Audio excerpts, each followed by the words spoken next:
All right, sit professionally for the intro, please. All right, ladies and gentlemen, welcome back to the Unbreakable Podcast. I'm your host, Liam Christopher. We're here for a very serious, very professional podcast today with a guest who's been a very good friend of the show, Mr. JacksonODoherty. Jackson is a content creator, entertainer, silly salmon, amongst other things. We're very excited to bring this podcast to you today. That is my intro, Jackson. Welcome to the podcast. Hi, thank you for the introduction, sir. Good to see And you. how are we, my brother? You're looking bro. fucking jacked and handsome and golden. I'm sitting in here on about an hour and a half sleep. I've drank every day for a week. I went to Queenstown and I've been here. Oh my God, where do I begin? We've got some stories to get into today, guys. You're in for a fucking treat. This is going to be good. Now, what I'm going to practice today is shutting the fuck up when we talk, because the feedback I got last time is because we've both got ADHD, we tend to get revved up, which is pretty funny. No, of course. Well, I've also had to practice myself with my own podcast, so I've gotten a lot better at that over the last sort of year or two. It's hard, hey? It is hard because there's so much cool. We're just excited. We're not like boring people, you know what I mean? If there's some boring dull cunt, then we're not going to want to fucking... We might not want to interrupt them, you know what I mean? But couldn't have said it better myself. And it's because it's like if we were hanging out together at a pub, this is how we would normally talk. yeah, of course. And all the internet people, they're like, "You're interrupting." I'm like, bro, fucking get Well, don't fucking watch. You know what I mean? Get your own fucking podcast. People think it's easy, but it's not. You got to sit here. You've got to like talk. You got to look at things. You know, it's not. Bro, it's like being a catwalk model. It's like first the left foot, Yeah, then the right foot, then the right foot, and then it's like what next? Then it's like, sometimes we have to do a spin. And it's like what next? Yeah.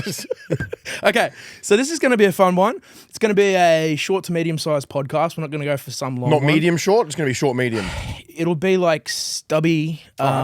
Just the way I bloody like Not it. flaccid. I like them when they're 3 foot. Yeah, not And flaccid. overage. I'm not talking about like kids. I'm just talking about small humans that are adults that I like to fuck. It'll be medium. Fun size. For real. So, yeah, it'll be a nice short form. I was on the Whatever podcast. I go for 7 hours, bro. And I said this about even like during the wave of the early day of Andrew Tate kind of blowing up. Always been a good fan of him. I think he's really fucking cool.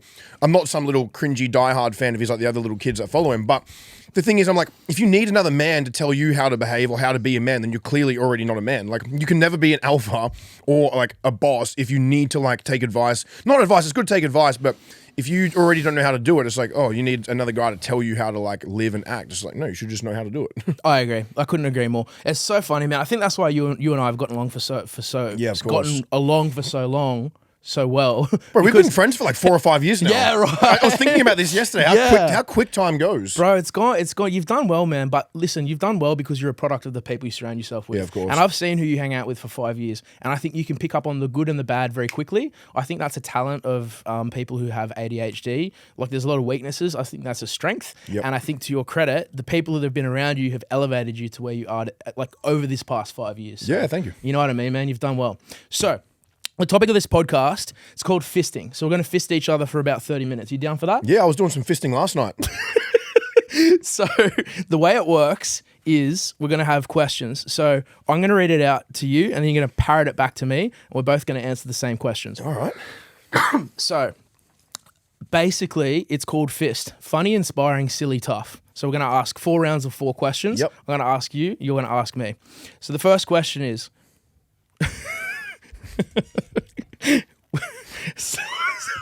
He already can't even say it, so I know this is going to be good. Yeah. Fucking good to see you, man. You too, bro. All right. Would you... Sorry. How does His this hand feels so nice and masculine. Okay. Would you rather sleep with a hot 80-year-old girl or an average-looking midget, and describe how you would engage in the sex? Can I do both? Okay, so you can. That's your answer. Now describe how you would do it. I would probably go the 80-year-old woman, and I would undress her ever so softly because she's obviously a bit old and precious. I would get her pants down a little bit, and I would get her underwear off or her diaper or whatever it is she's wearing at the age of 80. I'd go and blow all the dust out of her pussy, and then I'd just give her a nice tight little grip around the throat, and then I would just make love like fucking crazy to that old bitch. What if she's not into rough play, though? Well, she will be after I'm done with her. And what's the midget going to do? I have got a very small dick. I need to be rough. I need to like compensate, brother. But what are you going to do with the midget? Because you want to do both. Or you could just pick them up by the head. Just So you'll be you ripping into this 80-year-old. Hey, we call them little people now, I think. All right? That's a very derogatory term, and now I'm offended. Okay. Good answer. Well done. We just we just switched to this. Fisting with Jackson. Okay, the next one. Okay, it's a bit more serious one. What's the biggest adversity you've ever had to overcome, and how did you come back out on top? I've been asked this question a few times, and like my answers usually actually change, funnily enough, because honestly, there's so many things. It's hard to pinpoint what is going to be the hardest thing. You know, I think for me, it could stem from multiple things. There's so many different like different realms of like adversity. You know, there can be like financial adversity, it can be like family problems, it can be relationship problems, injuries. For me, I would say some of my hardest things would be like coming over my like back issues, because obviously I had spine surgery. You know, I had a lot of back problems. My bottom 3 discs were degenerated, prolapsed, fucking herniating, all of it. You know, I could barely stand up without having my back arched. I was in pain every day. So I was on pain pills nonstop. I was just feeling depressed. It was ruining my gut health, because it's that double-edged sword of like, okay, do I take pain pills and at least then I can walk around and feel out of pain? But then I'm just numb as fuck in the brain, and then I'm just like, I don't have no appetite. I don't want to like do anything. It just demotivated me. And then you start eating shit, then you do drugs or party. You look for quick escapes, you know? So I battled for a good 7 or 8 years with really extreme like lower back pain, and I'm an active, fit guy. I've been involved in sport and gyms and training my whole life. I'm competitive. I love to compete in things, and so that's probably like my biggest passion would be like training and exercising, competing in things, and that was taken away from me, and it just led me down this dark spiral. You know, you question a lot of things, you lose confidence, yeah, it was a really hard thing. And, you know, some people might be like, oh, you're blessed to have that problem, or your biggest problem was having a sore back. But it just stems to so many more things out of that, you know. It's just, you can't be fully present because you're just constantly in other places. Well, we mates during this, I think, was this 2019?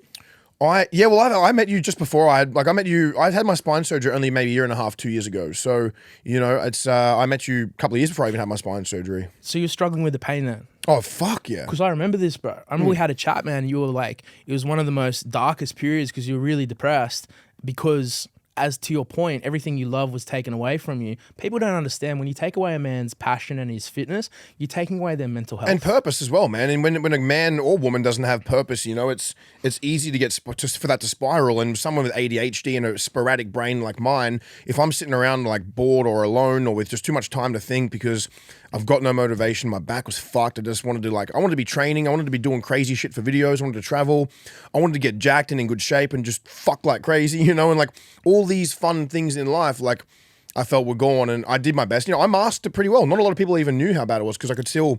Nah, I knew. I remember, bro.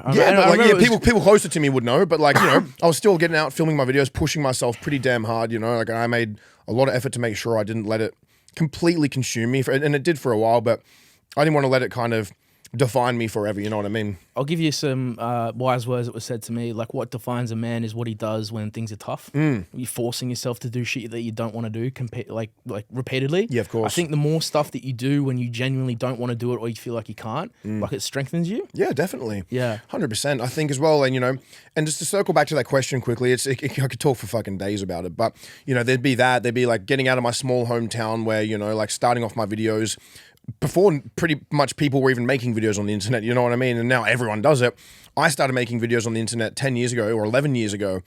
And there wasn't many people I could point at. I'm like, oh, they've already done it. They're successful. This happened. And so I copped a lot of shit from a lot of people I was always good to, people I was always nice to, people I was good friends with, turned on me. And it's not that it's, you know, it hasn't traumatized me, and it definitely didn't hold me back. I used it as fuel.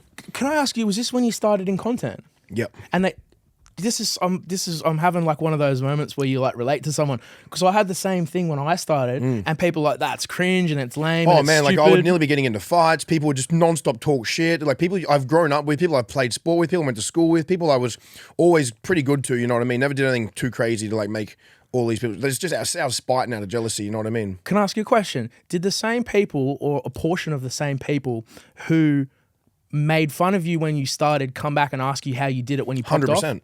Years later, or they asked me like, can you promote my fucking protein blend? Can you promote my new t-shirt line and this? And now everyone's making content, and it left a bad taste in my mouth because I'm like, oh fuck, now everyone's doing it. Maybe I don't want to do it. That's why I took a bit of a break for a while, but I'm back, man. I'm thriving. I'm fucking happy. I feel so good in the brain. Like everything's going good, man. You're bringing the good energy in. Yeah, always. Isn't it funny how like you're starting, you're struggling, no one really gives a fuck. And the second they see like a Lambo or a yacht or a bunch of hot girls or some cool stuff, or you're on a big podcast, then all of a sudden you're a cool guy. Then it's like, oh, I always believed in you. And it's like, did you really though? Yeah. Did you really believe in me at that time? No, it was horrible. And even after I moved out of my little small town into Newcastle and stuff, and it was just, there was more people to start hating, you know what I mean? And everywhere I'd go, people would yell shit out, oh, make a fucking video, you dickhead, you fucking attention seeker, you're a loser, you're wasting your time, you're never going to get anywhere. Like, even people that were friends with my parents would come into the pubs I'd work and be like, oh, being internet famous, not paying the bills, is it, mate?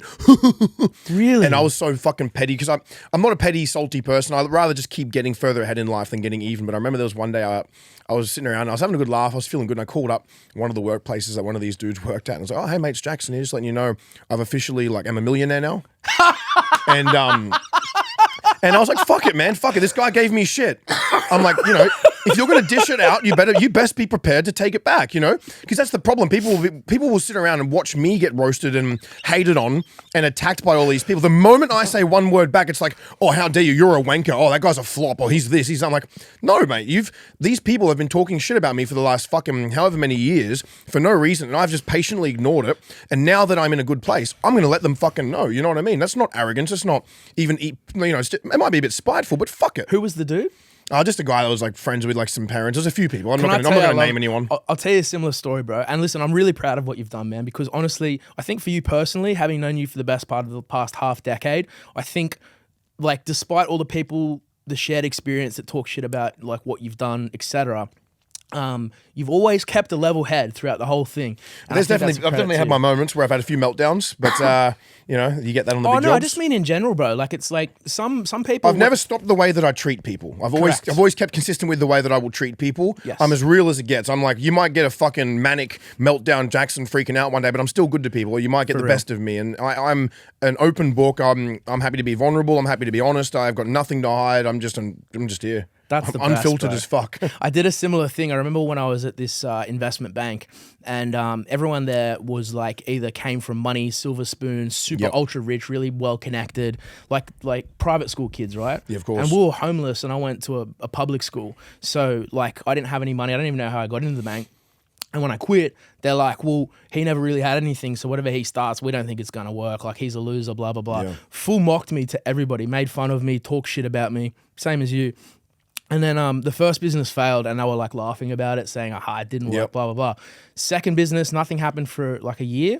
And then our biggest day we ever had, we made 2.4 million in one day. There you go. And then like I strategically made sure that they found out about it. Yep. And then I started getting messages like, hey man, like what's happening? I'm like, oh, all of a sudden now I'm no longer a loser.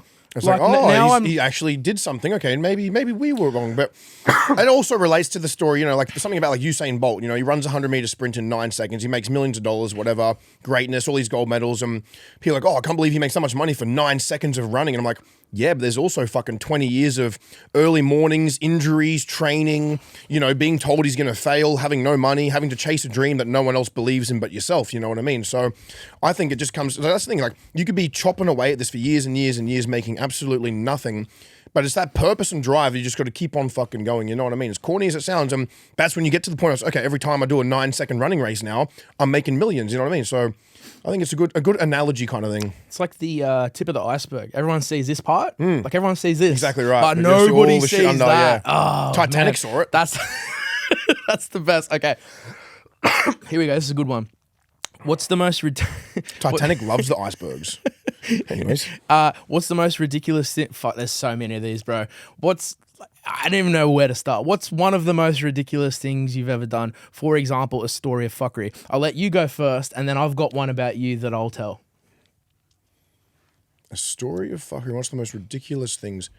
I want to actually give a really good answer here, so give me 10 seconds to have a little bit of a think. Do you want me to tell one about you while you think? You go ahead. I remember, bro, one time, and I think Lockie was there, so I called you up. I'm like, hey man, what's happening? And you're like, yeah, I'm good. I'm like, I got someone to talk to you about. You got 10 seconds? You go, yeah. And you go, oh, hang on, the cops are here. I'm like, what? And you're like, yeah, let me answer the door. And you go and answer the door. And I'm like, what did you do? And you said, I painted the house pink. And I'm like, is that illegal? And you said, apparently. Yeah, well, it was in a body corporate estate where I live, you know what I mean? It's like, obviously I own my house, but I was in America and I came home and Lockie painted my house pink. But yeah, that's definitely a funny, like, kind of random thing. But nah, there's been just so much just random shit, like living over in America, getting, yeah, there's the story lists could go on. I remember I wore a dress to Dan Bilzerian's party and I had a grandpa cut, like, there's just so much random shit that I've done, whether it's wrapping the Lamborghini in a Barbie pink thing, you know, like That was a good one. we've done so much just random shit over the years, and oh man, I wouldn't change it for anything. It's been such a crazy ride. That's a good answer. All right, the next one. So so for everyone watching, the topic is fist. We're fisting each other. It's funny, inspiring, silly, and tough. So we've done a funny one, an inspiring one, a silly one. This one's, I don't know if it's tough or not, but like the question is, what's your biggest fear in life? Biggest fear in life? I don't even know, man. I guess like I don't even think about it. I don't know. It's Fearless. Yeah, I wouldn't say fearless. I fear certain things, but I'm not scared of death. You know, you can't fucking sit around every day stressing about dying. Otherwise, you're never gonna actually be able to live. You know what I mean? So I don't give a fuck about death. Don't really care about like losing people. I've lost a lot of people before, you know, like obviously people dying is always sad. I don't mean that I mean losing friends or what it might be, you know, but yeah, I don't really actually know, man. My biggest fear, I don't know, I obviously, no one wants to kind of die alone, but I know for a fact I'm going to attract a good person in my life eventually, but I honestly don't think I could tell you that I've got a big fear, yeah. Okay, I'll ask you a question. Do you think that attribute of like being fearless attributes to how you've managed to become successful? Yeah, I think so. I think it all translates pretty well. I think, you know, you've got to be somewhat fearless, you know, it's... Because if you're fearful, you're never going to start to begin with. Yeah, I mean, there's been blockages along my life, like speed bumps where I wouldn't call it fear, but like procrastination and overthinking a little bit over certain things. But in terms of genuine fear, no, not really. Like, I just want to fucking crack on and just live life to the fullest. That's a good one. All right, round two. You ready? This is a good one. Okay, fuck, here we go. Okay. Would you rather be molested by Bill Cosby or Harvey Weinstein? Fuck, I'd let him put me on the spit. Nah. Okay, who takes which role? What was it, Bill Cosby and who? Harvey Weinstein. I can't remember what that guy looks like, the second guy, but Harvey Weinstein, he looks like a fucking demon. Bill Cosby, he was a black fella, right? Yeah, he was, but remember that fat movie producing rapist? Yeah, I don't know who he is now. Yeah, apparently have deformed genitals. I'd probably let him molest me whilst I sucked off Bill Cosby because Bill Cosby's going to have a bigger cock. Would you like to be roofied for this or straight? A couple of wines or something. A couple of wines and maybe a cigarette at the end. A nice cigarette. Would you expect a phone call afterwards or do you want to get ghosted?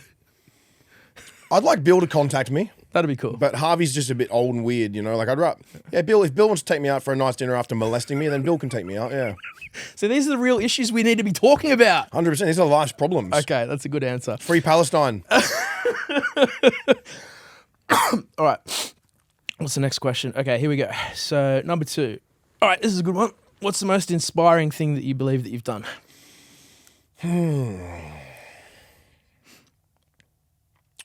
Fuck, I don't know, man. Like, a lot of people message me a lot of nice things and say like, oh, you know, I fucking lost my dad this week, or I'm going through a breakup. Your videos make me laugh and all these things. I get a lot of stuff like that. Like, I think me getting my spine surgery and just getting back into life and doing things did inspire a handful of people that followed me. And you know, a lot of people say that I inspire them to live like a better lifestyle too, you know, because with me, like, I've got a perfect balance. Like, I can go out, send it for like a few nights, have a huge few nights on the piss, and then just literally get straight back into the gym, work, grind, be productive, be successful, don't overthink it. I like to have a good balance in life, you know? So I think I definitely would say a lot of people would be inspired to like just get out of that bubble, out of a small hometown or wherever you're from and chase something bigger, you know what I mean? Because now I've been able to like travel the world, meet so many cool people, making money in the process, making so many good memories. It's insane. I think doing all that coming from a small town in Newcastle also, that's a big deal too, man. Yeah, well, I was about an hour north of Newcastle, yeah, so it was a lot smaller than Newcastle, but yeah, man, I think that's the thing, you know, growing up there, it's a lot of people just tend to stay there, have a family, and just have their regular jobs, which is fucking fine. There's nothing wrong with that. Like, I just say whatever makes people happy, you know, and if they're not happy, then that's on them. They need to figure out their way out of that, you know, like, It's easy to sit around and be like, oh, well, it's easy for you to tell me just to be happy when you've got money. And I'm like, cool, I didn't grow up with money. I grew up fucking pretty poor. I never went without. My parents worked very hard, you know what I mean? But we were definitely not a wealthy family. So, you know, and I was fucking horrible at school, you know what I mean? I was always in trouble. I wasn't very smart. So it's like, if I can prove that you can get out of there, you know, I had no easy fucking silver spoon, nothing. I just had to get out and do it. It's a good answer, bro. You nailed that one. 10 out of 10. All right, so the next one, again, so this is, okay, what's one of the craziest stunts that you've done? One of the recent ones I did was pretty fun. I jumped off a cliff in Iceland in a blizzard. I saw that. Dude, it was like fucking minus something degrees outside, let alone the water. The water was actually frozen over, so we had to pick a place where the water had a bit of a break in the ice because the water was frozen over near the area. And I'll send you a video you can overlay of how this water looks because it's just literally frozen. We had to walk about 2 kilometers. And yeah, I jumped off the cliff. It wasn't overly huge. It was pretty fucking big. But bro, it was, I did it with my shirt off too. And like, I didn't even realize at the time I had a torn Achilles, torn ATFL, snapped syndesmosis, my calf, everything was fucked. It was fucked for weeks before it. But I didn't even know, and I'm jumping off, and I'm swimming in, just climbing up these rocks to get out. And it was like a blizzard. It was just like ice and snow just being pelted from extreme winds into my back and everything. I had to walk back with my shirt off and everything all the way to the car. My whole body in the car was just What was the temperature in the water? It would have been like probably just under 0 degrees. Was it hard to swim back out? Oh, not really. My adrenaline was through the roof. Who found the fucking cliff to jump off? I'm a professional cliff jumper. I just randomly fucking met some cool contacts over in Iceland, and I said I want to jump off like the biggest bridge or cliff that I can find without dying, and he found something pretty good, and I would have liked a lot bigger, but I mean, I took what I could get. You say without dying. Put that in a clause like, I want to cliff dive, but not die. I'd rather not die, yeah. All right, that's sick. All right, cool. So this is the last one of round 2. This is one of the tough ones. Have you ever lost anyone to drug addiction? Yeah, I have. I'm not going to like go into too much detail just out of respect, and I don't want to like say too much shit about these people. But yeah, I know a couple of people who have died of like, you know, overdoses or even like a suicide that's related to addiction and stuff like that. You know, so it's a shame, man. So. Do you mind if I ask, without going into detail, you don't need to say who they were, but like, could you expand a little bit on like what type of drugs you've seen people get addicted to, how you've seen that process unfold? I think things like ice, like meth and heroin and stuff is always going to be the worst ones. Cocaine's pretty fucking bad to be addicted to because of the price, you know what I mean? It might not be quite, I know this sounds weird, but it might not be quite as bad for you as things like meth or heroin, but, you know, coke's quite expensive. So if people are addicted to that, you know, it's like they need a lot of money to fuel that addiction. And do you mind, and you don't have to touch on this if you don't want, but like people you've seen like overdose, what sort of stuff were they on? More things like Percocets and like opioids and prescription things a lot of the time, mixing with other drugs. Like it's when these drugs have interactions that people are unaware of, you know, like someone could be on an antidepressant or like Xanaxes or something and take something else, like too much opioids or too much meth or something, and they all just fucking interact inside you, and it's just a big chemical explosion, and fuck, man, it's horrible. You know, a crazy story. I was in Hollywood, or I stay in West Hollywood because Hollywood's a shithole, right? Yeah. And I sponsored a party that it's for one of Kylie's friends' vodka brands, Stas Sunny Vodka, I think. Anyway, there was a whole bunch of celebrities there and blah, blah, blah. I didn't go, I ended up going home, but we sponsored part of that party. And one of the guests was the guy, Angus Cloud. So he was one of the actors in Euphoria. Yep. And I was supposed to be over there, and apparently this dude was like the nicest guy in the world. This is the guy that passed away? Yeah. He looked a little bit like Mac Miller. Yeah, he did. It's exactly what he looked like. And I got home and I don't know why I felt so fucking terrible. I'm like, what could I have done? It was just a party. But like, I feel that because that's such a toxic industry, Hollywood. You've been over there as well. I spent plenty of time out there. Yeah, it's pretty mentally exhausting because it's very shallow, very superficial, very psychopathic. And I feel that like there are some people, maybe like you and me, who have a bit more empathy, where it really does have an impact on you. And I feel like maybe. And I'm just speculating. You absorb a lot of these feelings and emotions and stuff, you know what I mean? When you are a bit of an empathy sort of person. And that's why I wonder, like, was he taking drugs to escape that feeling? I don't know. For sure he would have been, you know. I think most people that take drugs, they're trying to escape something. You know, I've been guilty of this. I've smoked a lot of weed to just drown my brain just so I could sleep or just so I could switch off. I've definitely been in bad positions before, and I've never like had a drug of choice. I've never done things like heroin and meth and stuff like that. But I just did some this morning. Yeah, no, I'm on meth right now. But I think people use it. It all falls under the same thing, you know, whether it's drug abuse, gambling, alcohol abuse, like porn addictions, you know, there's they're all just as fucking bad. You know, it's all just escaping. You know, you need to like dig deep and get to the core issues. Like, there's nothing wrong with a bit of balance. Like, I can go out and smoke a heap of weed and wake up the next day fine and go make heaps of money, train, feel good, look good. Like, my brain's in pretty good health considering the head knocks I've taken and the shit I've been through.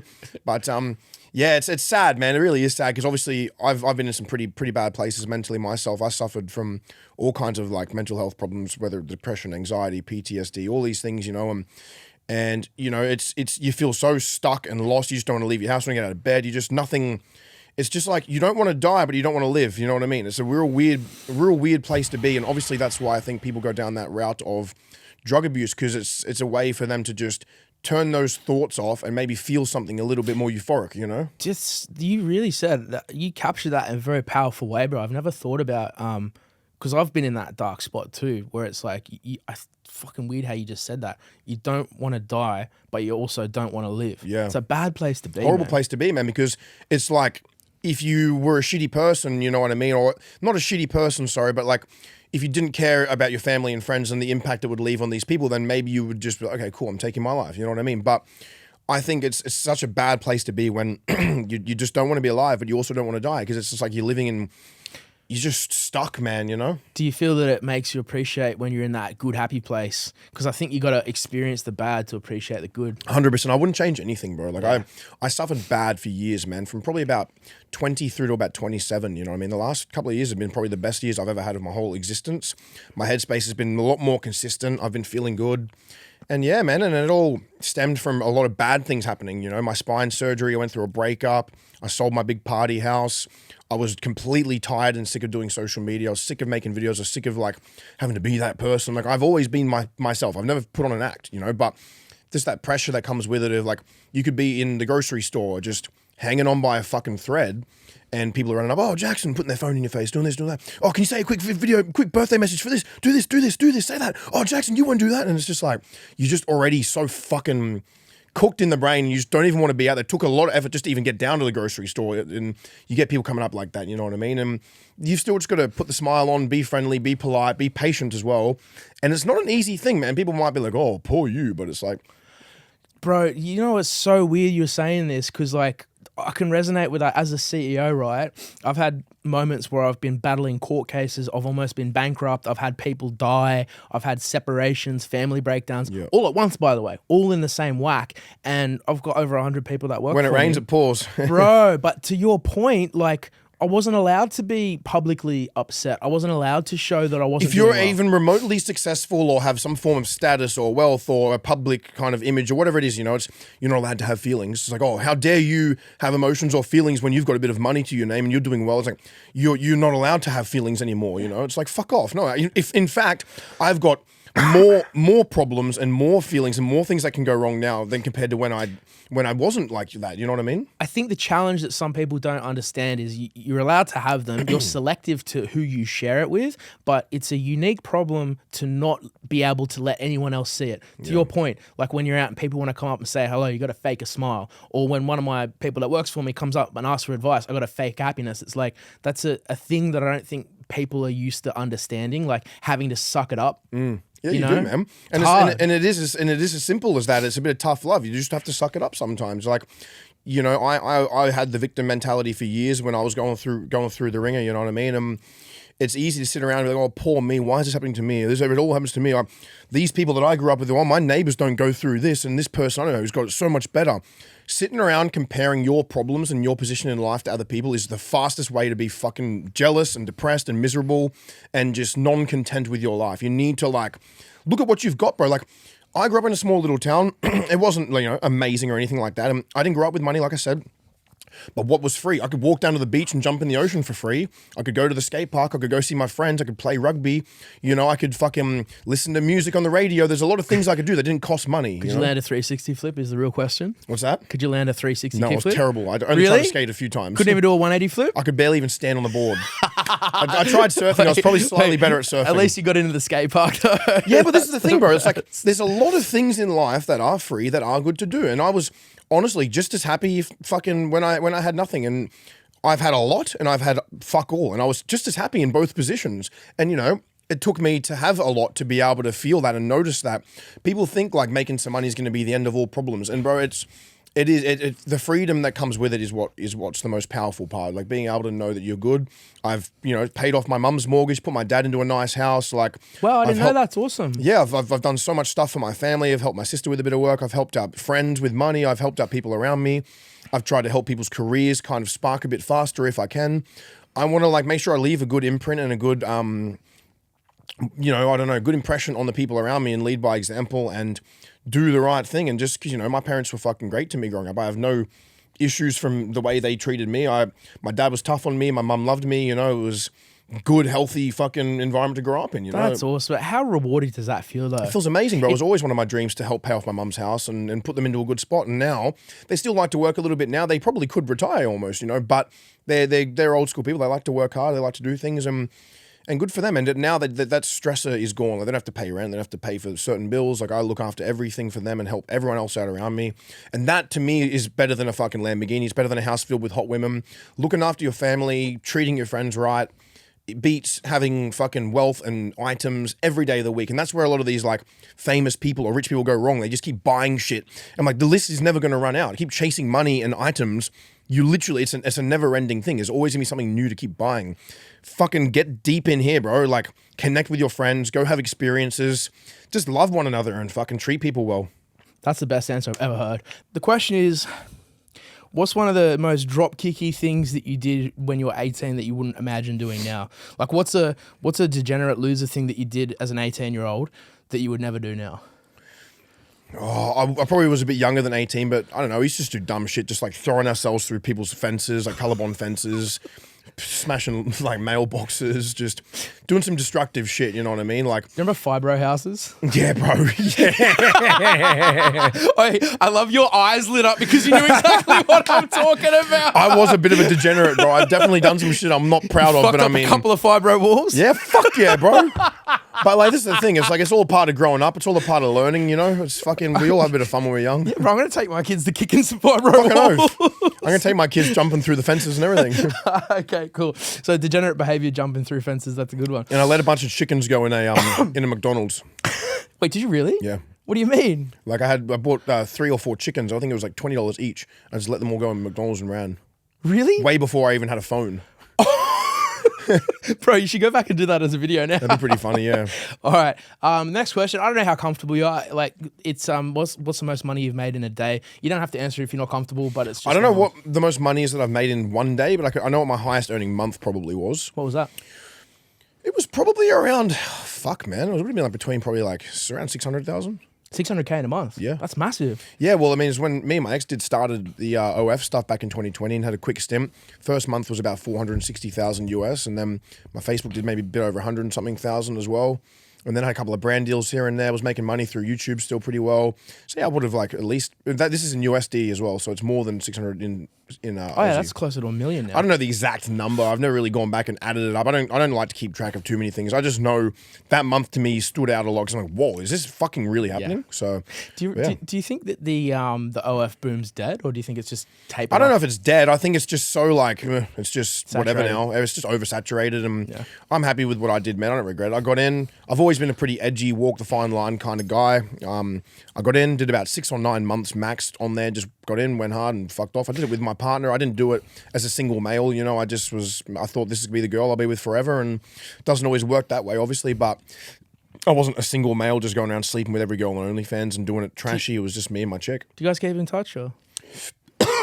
Fuck, I was just choked on some cum. We actually have kept in touch a little bit. I wouldn't say it's like regular, maybe every couple of months, a few months, because like obviously our page was still there making a bit of money for a while. She met a new partner probably a few months after me and her split. She's the type of girl I think that she likes to be in relationships and stuff, and I've kept consistent with everything, man. I have nothing but nice things to say about her. She's a sweetheart. She was a really nice girl, very funny, lively girl, very loyal, just very easygoing, man.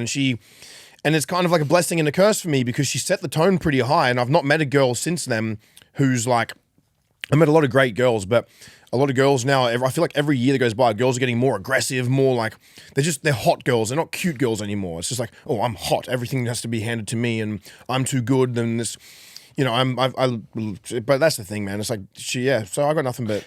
Can I tell you something I've noticed about you and me? I think we share the same taste in girls and women, which is mostly just like loyalty. Yeah. Because I feel like we're surrounded by so much fuckery and bullshit and disloyalty that it's like to find a person who's I get just turned off in the first minute with sometimes nowadays. And that's the thing. That's credit to the couple of women that I have spent a long time with. You know, I've only really had 2 long relationships. Me too. And they were both both had a lot of similarities, you know, like they were very loyal, very sweet, they were independent. They wanted to, but they weren't like rudely independent. They weren't like, I don't need you because I'm independent. It was just like, oh yeah, I'll make my own money, can buy my own things. I'll pay for dinner sometimes, I'll do these, you know. But I like to always look after my chick. If I got to go, I'll do that. But that's the thing, man. We stayed friends and we didn't work out. We broke up. It wasn't like toxic. It was obviously, you're going to have arguments and a bit of shit to deal with in the beginning. But, you know, man, like she got a new partner and I wished her all the best. And it's been super mature, super healthy. We haven't said anything bad about each other anywhere publicly. Like I've not said anything bad about her, not publicly either. And I've not heard anything from her. So, nah, man, I always wish her all the best. Like we spent some good time together. We got to see a few countries. We had some crazy experiences. Just unfortunately, she got me at arguably the worst time I've ever been mentally, you know, so she had to deal with me just not really wanting to do a lot of things. I wasn't very present. I wasn't very, very firm in what I wanted in life. I didn't know where I wanted to live. She just kind of was there and, you know, she had to deal with a very inconsistent me. I was always good to her. I was always nice, but I just wasn't very present. I could have been a lot better, you know, and I've taken a lot from that relationship and the flaws and how it failed and thought, okay, now I can use these lessons and next time I meet a girl that I really want to be with, I'm going to be an even better version of myself because now I'm aware of what went wrong and why it went wrong and I take full accountability for it. It was completely, pretty much all on me, you know, but she wanted to have kids and stuff relatively soon and I didn't, so that was always going to be a bit of a pickle. She deserves to have everything she wants in life, you know what I mean? So I'm not going to stop people from things they want. She shouldn't have to be like, oh, well, I'm not going to have kids anymore because even though I want them, just because you don't want them. That's a very nuanced, mature way to view it, which is counterintuitive considered that we're probably not the most mature dudes in the world. No, I mean, I definitely can be mature, but it's like, yeah, it's just I just speak from the heart. I speak and then think. I don't think before I speak. I just speak. But dude, I think that's the best attribute because like, who the fuck wants to be around someone that has to like think and construct what they're gonna say? Sometimes some shit comes out. Sometimes some good stuff comes out. You want to be around real people. That was a good one, brother. All right. Okay, here we go. Now we got a fucked up one. You ready? All right, you're gonna like this one. Would you rather sleep with Gorlock the Destroyer or jerk off to porn of a relative to completion? What does that last bit mean? So you have to like pick a relative. They're gonna make some porn. You've got to jerk off to it and complete the jerk off. I think I almost would do that just because like I'm probably not even that related to some of my cousins. You know what I mean? So would you? Cousins doesn't count. No, okay, but I wouldn't mind giving Gorlock a little smashing as well. So maybe, okay, yeah, that's a tough one, isn't it? All right, so what if it's got to be a family member that you've met? Sorry to whoever's mic this is. Do you know someone's now got to put your ass in their mouth? Deal with it. Imagine if after this, 2 businessmen come in for a podcast and someone's got your ass in their face. Or it's a priest. And he's like, who did this to us? We're here on business. What is that? What is that smell? That's pungent. Like, that was a hangover fart too. Priest podcast. And he's got your ass in his mouth. And he looks back. He's like, nice. Bro, he'll leave you with pink eye. It's a little bit stinky. He'll leave you with pink eye. Okay. So, sorry to whichever guest has to have Jackson's ass in their mouth next. Okay. All right. That was a good one, bro. You're fucking killing it. All right. This is a good one. I got one of this as well. Tell me a story about a famous person that nobody knows about. And you don't have to mention the famous person, but you can tell the story of what they did. I did have to sign an NDA to sleep with one woman once in America, but I signed the NDA, so I can't obviously say who. But I mean, I could maybe accidentally tell you outside of the video. What happens when you sign an NDA and then sleep with someone? Does it stipulate? You just do it so you're not legally allowed to talk about it. This girl was quite well known, and like, yeah, just randomly had to sign a form. Are you allowed to say what you did during the sex? Yeah, fuck yeah. I just because I could be talking about anybody. So tell me. Yeah, I mean, it was no different than normal sex. It wasn't like I didn't sign off and get like an even better experience. It wasn't even that great. It was just like, just did it for like, I guess, because they don't want people to talk shit about it. You know what I mean? Like, is it at the point that you're like about to like put your finger in and then she pulls out the NDA? Or No, it's like we were hanging out and it was about to happen, and it was just like, just so you know, I'm gonna get you to sign like this. So is it after you kiss that she pulls out the NDA, or after you? Sorry. Some poor guy's gonna fucking die on that because of you. I feel like by the end of this podcast, you're gonna put your balls I'm gonna on have pink that eye. microphone. Jackson swipes his balls on the mic. Okay. All right. So at what point does she pull out the NDA? When we were back at her house, yeah. When we started making out and stuff, and yeah, I was already like doing the foreplay and everything. And she was, oh yeah, fuck, before I forget, yeah. Really? It killed my vibe a little bit, to be honest. Oh, we killed mine too. Yeah, like my boner went down. Like medium to soft, or It was rock hard and went to like 50% hard. Right. But as soon as we got back into it, it was all right. Oh, so you got I don't all have the a way big back dick, up. man. It needs like one drop of blood to be hard. bro, that's mental. So okay, so then afterwards, like, do you have to sign another one if you want to go back and do it again? I wouldn't imagine so. I never did, but Could you message her? Could you message her and be like, "What time does the NDA expire? Like, can we have another go?" yeah, I mean, maybe it's like a contract. Maybe I could get more. Yeah, Yeah, I don't know. I didn't really question it a lot. I was like, fuck it. I love that one. I'll tell you mine. I was at this like cafe in West Hollywood, and we were doing a deal with this management company who worked for this very famous rapper. Yep. And they're like, oh yeah, he can't come to this restaurant anymore. I'm like, why? And they said one of the waiters was rude, and like his entourage like flogged the waiter. And I'm like, what, for being rude? And they're like, yeah. I'm like, I don't know if what did you guys do? Like, oh, we didn't really say much. I'm like, who flogs a fucking waiter for being rude? Yeah, that is kind of weird. So we pulled the deal with them because I'm like, I don't want to hang out with people who beat up waiters. No, fuck no. Do you think that's just fucking disrespectful? It's like that saying. It's like, I don't trust people that are nice to me and rude to the waiter. You know what I mean? Bro, it's funny you say that. So apparently this celebrity was rude to the waiter as well. Yeah, right. And it's a very, very well-known one who everyone's kind of turning on at the moment. Oh, yeah, I think I know who you're talking about. You're talking about Drake? Yes. You might have to cut it. I don't know if you have to cut it. But Yeah, I'm talking about Drake. This You is know, hang on. allegedly. Bro, are you talking about are you talking about how Drake got like his boys were like beat up one of the waiters? Yeah. Yeah, that's one of my friends. I genuinely think I know who you're talking about. The waiter or the guy that beat him up? The waiter.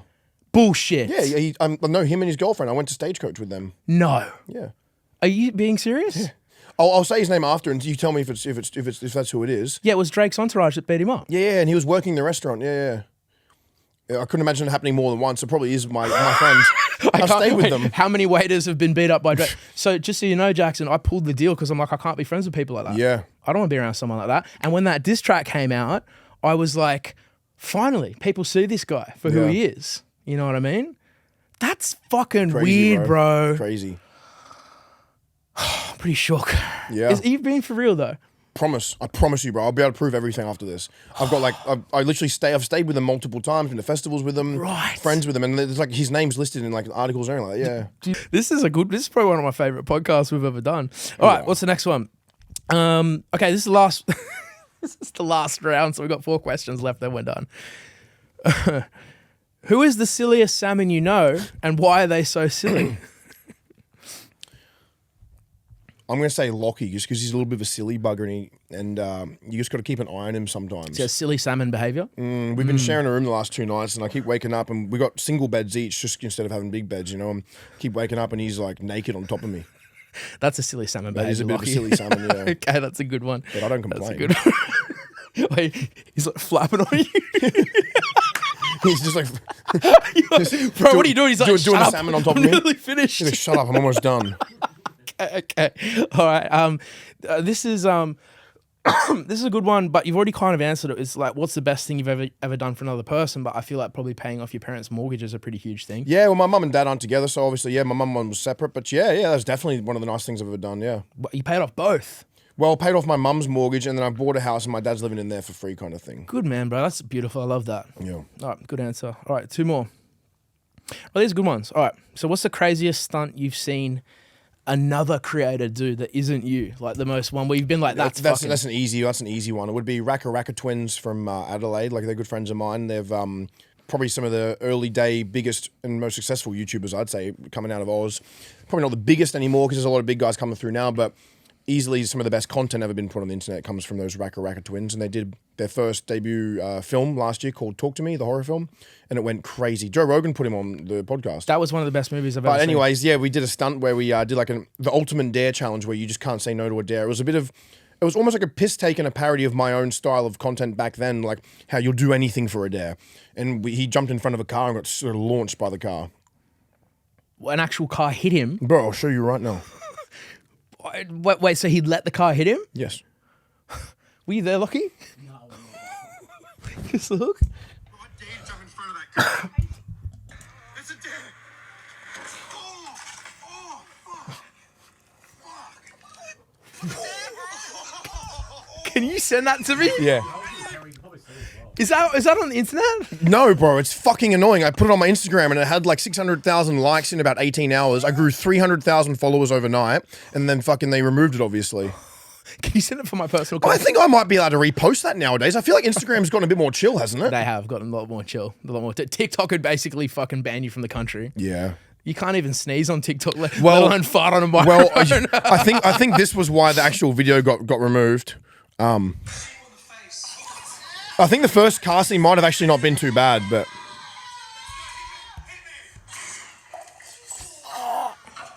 do you think that was probably why? How do they do that? That was special effects, that one. But That's the car hit was incredible. genuine as fuck. Fuck. You know, they're very good content creators, man. Well, I mean, they're literally movie directors now, so Bro, that's okay, send me that car clip. That was mad. sick. All right, here's the last question. We'll do a little bit of a wrap up. This has been a fucking banging podcast. Try not to drag your balls on the mic before we leave, please. Can't make any promises. Okay, fine. Obviously, like we have to overcome challenges to be able to do big things. Different people have different challenges. Yep. I think it's well known. Like I have very bad ADHD. I think you also do. I think people think it's this cool, funny thing to have, which sometimes I call it good ADHD. I call it weaponized ADHD. Because if you can learn how to use it, you know what I mean, then This fuck, is my it's a question. superpower, yeah. So, what are the challenges you've had with it, and what are the superpowers you've got from it?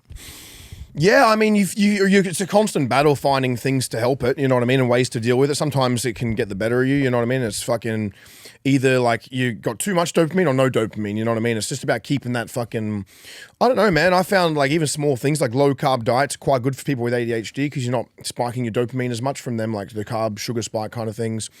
Breath work, cold plunges, saunas, just a lot of exercise just to keep that brain calm.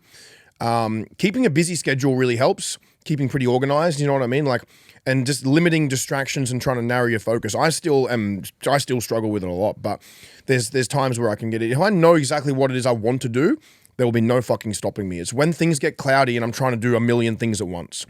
If I'm trying to do like 100 things, I'm just clustered. I'm getting nowhere. I'm going around in circles. I'm achieving nothing. If I say, fuck it, okay, I'm just going to have to like sacrifice this and push a few things to the side, pick it one thing. Okay, this is what I'm doing today. This is all I'm doing. Cool. I'll do it and I'll do it really well. That was a good answer, bro. Well done. Thank you. Yeah, I think some people like it. It is a superpower in a way. And I call it weaponized ADHD. You're just going to make sure you're doing something that you're really passionate about, because then you'll actually probably do a better job and achieve things even faster if you are doing that and staying true to that. But if it's things you don't want to do, it will literally seem impossible to do. That's so well said, bro. Yeah, I think that's why you've done well, because you love what you do. And that's the best life you got to ask for. Yeah, well, I didn't love it for a while, man. I had those years where I was really over it, you know what I mean? And that was when I was also obviously in a bit of a darker space. But, you know, I've just found ways to start enjoying it again and been able to connect with some cool new friends I've met over the last little while, you know? So it's all been sick, man. Nice, bro. That's the best. All right. Well, look, that's the end of fisting with Liam and Jackson for the Unbreakable Podcast. A bit of a weird one. So we're going to wrap it up. It was a roller coaster. Bro, that's why I made it that way. I didn't realize it would be that good, actually. It was amazing. It was fucking fun. I had a great time. I'd do it off the podcast. I've wet my pants twice. Before we wrap up, anything you want to tell anyone about what's happening this year? What's on the cards? Do you want to tease anything out that you're working on? No, I mean, I've been talking about it on and off the last couple of years. I really want to get in that ring and have a fight. I just can't fucking stop getting injured. Like I tore my shoulder last year, and now that's starting to feel better. I tore my Achilles and fractured my foot, whatever I did. You know what it is, bro? It's like when I'm on the booze, I'm just instantly like just a clown. Like even the other night, me and Drekus were like wrestling like in the street. Just like he wasn't drinking or anything. He's taking his camp nice and seriously, but I was pretty drunk. I keep trying to wrestle him, and then we took each other down to the ground, and my ankle just got caught. I've still got a torn like leg at the moment. You were out on the piss last night wrestling with 2 nights ago. I was Drickus Duplessis. Yeah, UFC world champ. It's pretty funny, but yeah, I went to South Africa recently on a hunting trip, and I was wrestling my mate. He's 120 kilos, 6 foot, fucking 4 or 5, whatever he is, big strong motherfucker, bro. We just wrestled on the ground for ages, and felt great at the time. It was good fun because I like to get a bit rough, but then I wake up in the morning sober and I've just got all these injuries. So at the moment, I am trying to be a bit sensible and take it easy. I want to get in that ring. I want to fucking take someone's head off and do it in a spectacular fashion in front of their friends and family and girlfriend and humiliate the fucking person. But yeah, I want to get there eventually, man. And the moment this ankle's okay, I'm literally just going to go straight into a fight camp. I'm not going to overthink my opponent. I'm not going to overthink anything. Just make sure I'm comfortable with whichever coach I'm going to have. Just start eating good, fucking no piss for a while, and just crack on with that. But other than that, bro, no, everything's going good. My Focus caffeinated chewing gum's doing really well. So if you guys don't know, I've got chewing gum, caffeinated chewing gum. It's ice mint, tastes amazing. It's made with green tea caffeine. Doesn't taste like green tea. Lasts hours. It's in Ampol petrol stations in Australia, or you can buy it online. Focus Energy Gum on Instagram. Bro, have you got a discount code for the audience for the gum? You can just use the word Jackson and it'll give you a nice little cheeky discount. So, yeah, just use the word Jackson when you go there. Go to Focus Energy Gum's Instagram. The shop link is there. And I might even pick anyone that leaves a comment on this video. You know, I'm going to pick 5 people to send out a whole bunch for free as well. So just leave a comment on here. Just write the word Focus in the comments. I'm going to pick 5 people. We'll get some sent out for free as well. Beautiful, bro. I can tell you guys, listen, I've even stopped drinking energy drinks. I just pound the Focus gum, and I've been off my head all week. This is the best gum I've ever tried Appreciate my entire it, life. Legit, get amongst it. I promise you. You actually, you'll lose weight too because you're cutting out calories from the drinks and the sugar. Yeah, and the well, I mean, bullshit, you're going to lose a bit more weight. It's convenient. It's just small in your pocket. It's good for studying, good for work, good for tradies, truck driving, good for office workers, good for the gym. It's literally good for all kinds of things. Good for benders, kick-ons. Exactly. It's good for shagging. All right, Focus Energy Gum, guys. Get amongst it. That's it, ladies and gentlemen. The Unbreakable Podcast. JacksonODoherty, thank you very much. Fucking oath, brother.